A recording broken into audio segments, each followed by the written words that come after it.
Hello everyone. Today we are going to continue chapter 7 of science, that is getting to know plants. In the first part of the video, we have already discussed types of plants, which includes herbs, shrubs, trees, creepers and climbers. In this part of video, we are going to discuss parts of plants and after that each part in detail. Okay? Let's begin. Parts of plants. You all know that our body consists of different parts like arms, legs, head, etc. Okay, similarly, plants are also consist of different parts like flower, leaves, stems, roots, etc. Now, some parts are above the soil while some are below the soil. मतलब कुछ parts होते हैं plant के जो हमें दिखते हैं और कुछ पार्ट होते हैं प्लांट्स के जो हमें नहीं दिखते, जैसे फ्लावर्स, लीव्स, स्टेम. स्टेम मतलब टहनी, ठीक है. लीफ मतलब पत्ते और फ्लावर्स मतलब फूल. ऐसे ही रूट्स होती हैं, ये सॉइल के नीचे होती हैं, तो ये हमें नहीं दिखती, लेकिन डिग करें तो हमें दिखती हैं या ग्रो करते टाइम भी हमें ये रूट्स दिखती हैं. After knowing parts of plants we will study stem in detail. You first need to understand what is stem. Stem एक ऐसा पार्ट है प्लांट का जो फ्लावर्स और लीव्स को रूट से जोड़ता है. ओके, फ्लावर्स और लीव्स जो हैं वो डायरेक्टली लिंक्ड नहीं हैं, डायरेक्टली जुड़े हुए नहीं हैं रूट से, इसलिए स्टेम एक ऐसा पार्ट है प्लांट का जो फ्लावर्स और लीव्स को रूट से जोड़े रखता है. Now we need to understand what is the role of stem. ये तो हमने देख लिया कि इसकी लोकेशन क्या है स्टेम की. अब हम देखेंगे कि स्टेम का रोल क्या होता है, मतलब कि क्या फंक्शन है. स्टेम का फंक्शन होता है अपवर्ड मूवमेंट करना वाटर और मिनरल्स की.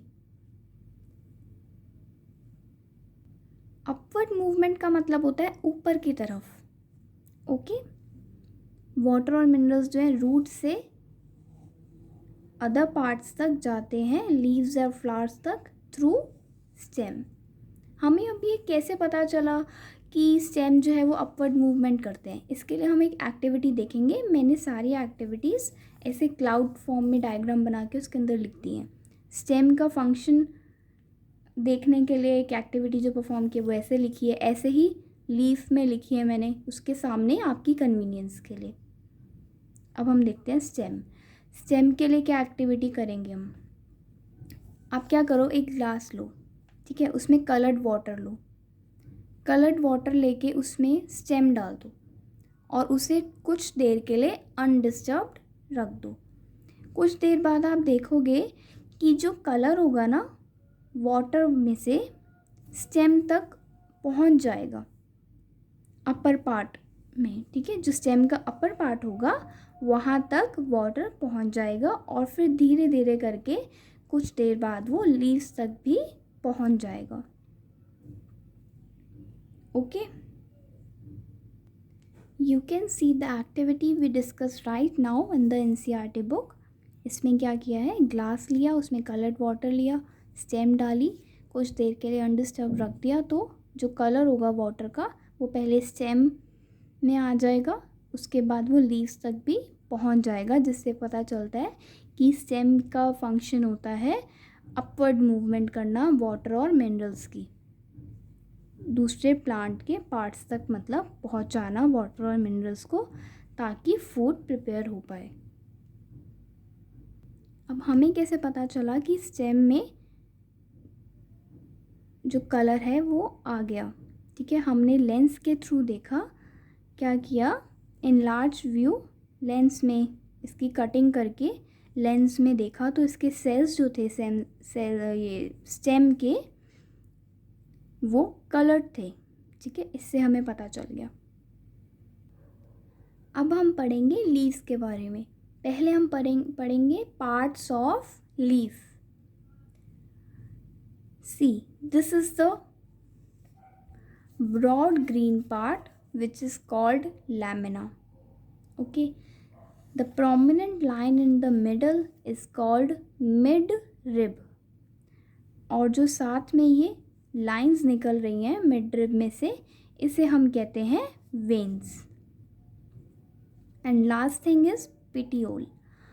पिटियोल होता है प्लांट का, ये प्लांट की लीफ का ऐसा पार्ट जो लीफ को स्टेम से जोड़ता है. ओके, लीफ का ऐसा पार्ट जो लीफ को स्टेम से जोड़े उसको हम कहते हैं petiole. You can also see this in the leaf I have taken of money plant. Okay, this is the broad lamina, broad green part which is called lamina. This is the midrib. You can see this is the midrib. These are the lines coming out of midrib which is called veins, and this part, this region is called petiole. This is the part of leaf which connect leaf to the stem. Okay, part of leaf by which it is attached to the stem is called petiole. Broad green part of the leaf is called lamina. The lines on the leaf are called veins. A prominent line in the middle of the leaf is called midrib. After studying parts of leaf, let's discuss types of leaves. The design made by the veins in a leaf is called leaf venation. मतलब जो veins design बनाते हैं, ठीक है, एक leaf के ऊपर, उसे हम कहते हैं leaf venation. This is the midrib. These are the veins as we have already discussed. The design they are making on the leaf is called venation. And this is of two type. It can be reticulate venation, it can be parallel venation. अगर तो design net like है, मतलब कि midrib जो होती है उसके both sides पर डिज़ाइन नेट लाइक हो, तो उसको हम कहेंगे रेटिकुलेट वेनेशन. और अगर ये वेन्स जो हैं मिडरिब के पैरेलल हों, ठीक है, लीफ में मिडरिब के पैरेलल में ये वेन्स हों, तो उस वेनेशन को हम कहेंगे, मतलब उस डिज़ाइन को हम कहेंगे पैरेलल वेनेशन. जो रेटिकुलेट वेनेशन है ये ज़्यादातर कॉमन है, मतलब कि ये मोस्टली लीव्स में ऐसी रेटिकुलेट वेनेशन देखने को मिलती है आपको. लेकिन जो ये पैरेलल वेनेशन है ये आपको कुछ कुछ प्लांट्स की लीफ में ही देखने के लिए मिलेंगी, जैसे कि ग्रास. ओके, एग्जाम्पल है पैरेलल वेनेशन का grass. You can see in this, I have taken leaf of money plant to show you reticulate venation and the leaf of grass to show you parallel venation. Okay, let me first zoom this one. You can see this is the midrib. Okay, और जो ये line side में आप देख रहे हो ये veins हैं और ये आगे नेटवर्क फॉर्म कर रहे हैं. सपोज दिस इज़ लीफ की एक ये मिडरिब की वेन जा रही है और ये आगे ऐसे फर्दर स्प्लिट हो रही है, ठीक है. तो ये क्या है, रेटिकुलेट वेनेशन का एग्जाम्पल है. मतलब if design is net like on both sides of the midrib the venation is called reticulate venation. और आप इसमें देख सकते हो ये मिडरिब है और ये जो वेन्स हैं ये बिल्कुल पैरेलल हैं मिडरिब के, ठीक है, इस ग्रास की लीफ में. तो अगर वेन्स पैरेलल होती है मिडरिब के तो ये होती है पैरेलल वेनेशन, मतलब जो डिज़ाइन है वेन्स का लीफ पर वो पैरेलल है. I have tried to show you but camera में उतना अच्छा रिकॉर्ड नहीं हो पा रहा है. आप एक बार गार्डन में जाके अगर आप देखोगे तो आपको ईज़िली ये वाली ग्रास लीव्स भी आपको मिल जाएंगी, ठीक है. अब हम पढ़ेंगे फंक्शंस ऑफ लीफ. पहला हम पढ़ेंगे ट्रांसपिरेशन, सेकंड पढ़ेंगे photosynthesis. Okay, transpiration is a process in which water comes out of leaves in the form of water vapour. मतलब कि लीव्स जो हैं वो वाटर अपने अंदर से मूव आउट करते हैं लीव्स, ठीक है, in the form of water vapours. आपने पार्क में कई बार देखा होगा कि लीव्स पर ना वाटर ड्रॉपलेट्स आपको दिखते हैं, वो एक्चुअल में वाटर वेपर्स होते हैं जो लीव्स ट्रांसपिरेशन के थ्रू बाहर निकालते हैं, ठीक है। उनको उस प्रोसेस को कहते हैं ट्रांसपिरेशन। आप एक एक्टिविटी भी देख सकते हो करके, जिससे आपको पता चलेगा कि लीव्स ट्रांसपिरेशन करते हैं। आपको क्या करना है, बस लीव को टाइटली पैक कर देना एक पॉलीथीन बैग के अंदर, ठीक है, और उसको अनडिस्टर्ब रख दो कुछ टाइम के लिए, और आप देखोगे कि वाटर जो है ना पॉलीथीन बैग के अंदर अपीयर हो जाएगा, मतलब जो वाटर वेपर्स एक तरह से होंगे वो अंदर आपको दिखेंगे, जिससे पता चलेगा कि जो लीव्स हैं वो ट्रांसपिरेशन परफॉर्म करते हैं। उसके बाद हम पढ़ेंगे फोटोसिंथेसिस। फोटोसिंथेसिस होता है फूड के प्रोडक्शन का प्रोसेस। ओके, लीव्स जो है ना वो फूड प्रिपेयर करते हैं on their own with the help of 4 things: sunlight, water, carbon dioxide and chlorophyll, which is green colored substance already present in them.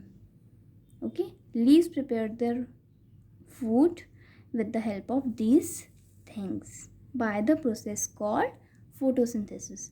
इस प्रोसेस में क्या होता है, ये 4 चीज़ें कंज्यूम की। सनलाइट तो सन से मिल गई लीव्स को, वाटर सॉइल से मिल गया through roots and further stems, उसके बाद कार्बन डाइऑक्साइड जो है वो एटमॉस्फेयर से मिल जाती है, और जो क्लोरोफिल मतलब ग्रीन कलर सब्सटेंस होता है वो ऑलरेडी लीव्स के अंदर प्रेजेंट होता है। तो ये चीज़ें लीव्स ने कंज्यूम की और फर्दर फिर क्या हमें प्रोडक्ट दिया, फूड दिया, और क्या दिया, ऑक्सीजन। ओके, प्लांट्स जो हैं फूड प्रिपेयर ऐसे, मतलब जो लीव्स हैं वो ऐसे फूड प्रिपेयर करते हैं, और in addition to that oxygen भी देते हैं। इस प्रोसेस में फोटोसिंथेसिस में ये चीज़ें कंज्यूम करते हैं और फूड और ऑक्सीजन प्रोडक्ट देते हैं। And oxygen is given out in this process, and food prepared by leaves is stored in different parts of plant. Okay, जो फूड प्रिपेयर करते हैं ये लीव्स, ये डिफरेंट पार्ट्स में स्टोर हो जाता है प्लांट के। लीव्स जो हैं वो पहुंचा देते हैं डिफरेंट पार्ट्स तक प्लांट की, वो फूड जो प्रिपेयर किया होता है।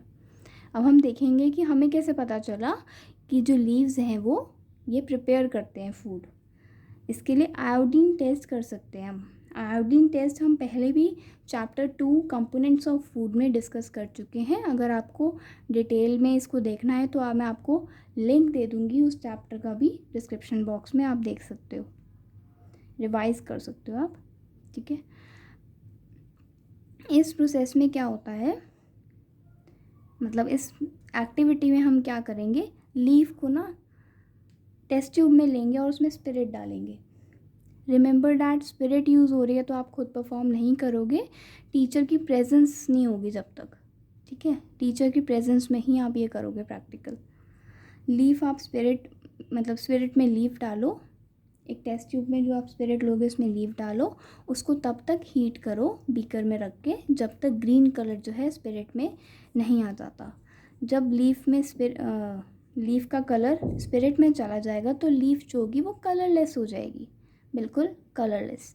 तो उसमें क्या करोगे, आप आयोडीन ऐड कर दोगे, ठीक है। जब आयोडीन ऐड करोगे तो आप देखोगे कि जो लीफ है ना वो ब्लू ब्लैक टर्न कर जाएगी, मतलब लीफ का कलर ब्लू ब्लैक टर्न हो जाएगा, जिससे पता चलता है कि लीफ में स्टार्च की प्रेजेंस है।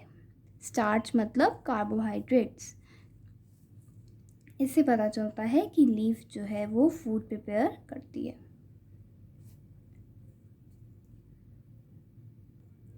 In this part of the video, we have discussed stem and leaves in detail. In the next part of this video, we are going to discuss roots and flowers in detail, okay? If you like the video, please share it with your friends And if you have any query, you are most welcome to comment me in the comment box. Thank you so much.